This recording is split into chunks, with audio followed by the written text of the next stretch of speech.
And the simple formula is, अगर criminal को दौड़ाओगे तो कम से कम क्राइम कम करेगा। अगर वो बैठा हुआ है तो वो खुराफात सोचेगा ही।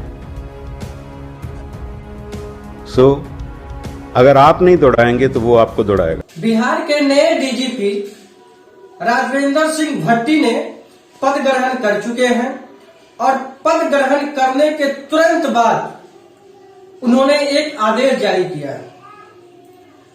आदेश में सीधा कहते हुए नजर आ रहे हैं अपने पदाधिकारियों को, अगर क्रिमिनल को आप परेशान नहीं करिएगा तो क्रिमिनल आपको परेशान करेगा, क्योंकि जब वो खाली टाइम में बैठेंगे तो इसी तरह का वारदात करेंगे, और जब वो इस तरह का वारदात करेंगे तो आप परेशान होइएगा।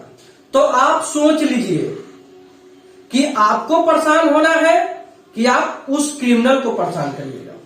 सीधे शब्दों में सभी अधिकारियों को राजवेंद्र सिंह भट्टी ने आदेश देते हुए खुली छूट के साथ उन्होंने कह डाला है कि जितने भी क्रिमिनल हैं उन्हें शांत से नहीं बैठने देना है। जैसे कि आप जानते भी हैं, बिहार के नए डीजीपी के रूप में बिहार में पद ग्रहण करते हुए उन्होंने फर्स्ट आदेश जो अपने अधिकारियों को दिए हैं, जैसे कि वो मैं आपको बता चुका हूं। इसी तरह का खबर जानने के लिए हमारे DN दबंग न्यूज को सब्सक्राइब करें।